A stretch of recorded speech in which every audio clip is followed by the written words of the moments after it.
So this is my famous iceberg slide, Harpal. What do you think I'm going to do with this? It looks pretty giant on top and very small on the top and real big at the bottom. And it looks very cold. So I don't know where you Yes. do this, but keep going. Go ahead. Yeah, so this is my famous iceberg analogy. And I tell my students, have you put your essay through the iceberg analogy? Then come to me, right? So think about the essay as two parts, right? Like the top part is generic, which 80% to 90% of the kids get it. Like it's very well written because it's just what is the story about? Who's in the story? Obviously, the student and a few others. Where did it happen? When did it happen? Like that is a given thing, right? Like that's very well written. But the big aspect of a successful essay is actually below the waterline, the bottom part, the gigantic water part that you were talking about. Why? Why are you sharing this? Obviously, there is something bigger there that you want to share that showcases something about you that you're eager to tell us. Why are you sharing this? How are you sharing this? By an example, right? Don't tell me, show me, right?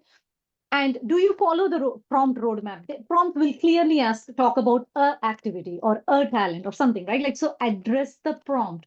Do not write irrelevant stuff and then try to come and put it as an essay, right? And finally, this is my cool coinage I'm very proud of, the PIRAB, right? Perspective. Show me insights. Show me you're capable of going through something in life and making a meaningful story out of it. Like I learned something. I learned I was not good at Taekwondo, but I was very good at teaching techniques to others. And from there, I became a tutor. I could not make my first degree black belt, but I became a very good supportive teacher. And my interest shifted to chess, and I started teaching chess for students. And I wanted to do a nonprofit for encouraging chess players who could not afford classes. So that is your learning. So no, every story, like if you don't get that learning out, it's going nowhere, right? Like, so show me you're capable of making perspectives, learning something from what has happened to you. And it'll be cooler if you can apply it elsewhere. And as you're writing the story, rope me in through your emotions, right? Like, how did you feel? Oh my God, I was disappointed when I didn't qualify. I felt hell broke loose. I didn't know what to do. I didn't know how to learn to face that disappointment, right? Yeah. Slowly, I got my guts up. Yes, I was not good at it. So I went to the best speakers and learned from them. That shows you're able to turn the wheel around to do something positive, right? So I'm a big person on asking for, tell me how you felt about it. Tell me what happened to your emotions. Did you become elated later on as you qualified?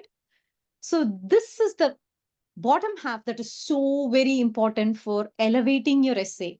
The top part is the generic part, right? So give me the bottom part answering these questions. And that's how I go with my iceberg model. How do you like it? No, I like it. I love the fact that you're not spending as much. If you go back the slide, like Yes. I think the big thing over there is that don't focus as much on the top.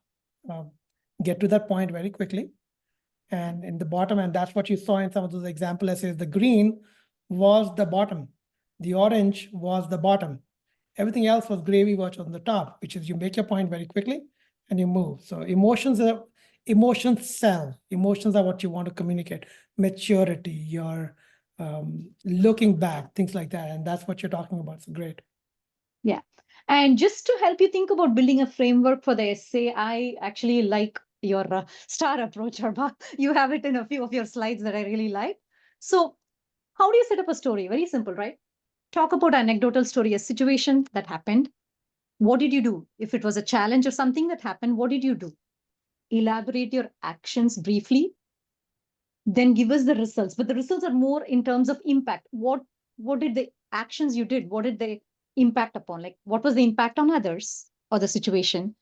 But the biggest impact is the impact on you. What did you learn from this? And I think that's the essence of why are you sharing this? That's the biggest essence.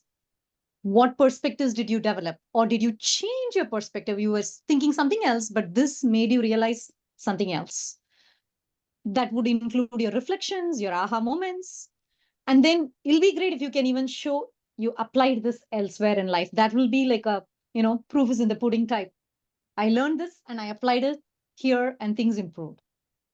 See, the situation, task, and action typically become the onslaught, the who, what, when. It's the results and the learning. So it's literally this it shouldn't be called star, it should be called star L or Yes. star L and maturity and something like that. So STAR is just, it's a great way to brainstorm the why. So let's quantify what you're talking about. Did you forget to talk about the situation? Did you forget to set it up correctly? What action did you take? What was it? When we say task, it's like, if this was not done, or what's the importance, what would have been the impact on the group or the company or yourself? And then results are tangible. Now, when we say L, that's the intangibles.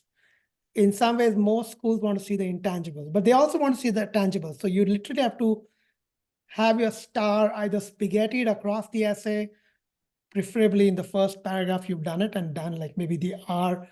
Some of the action could come a little later. So there are ways to play around, but it's a great way to brainstorm or to jot down your points about what you want to do with your essays coach, to say, I've got the star in order. Now let me put the L, and then let me spaghetti it around a little bit. Yeah. So I think this covers pretty much the, how do you write your Cosmos personal and your cluster essays and questions, of course. Sounds But good. Thank you very much, Anu. This is very, very useful, and hopefully the students will be able to take this to heart and go from it. Thank you. thank you very much for giving the opportunity, and hopefully this works out very well for the students. Yes, thank you.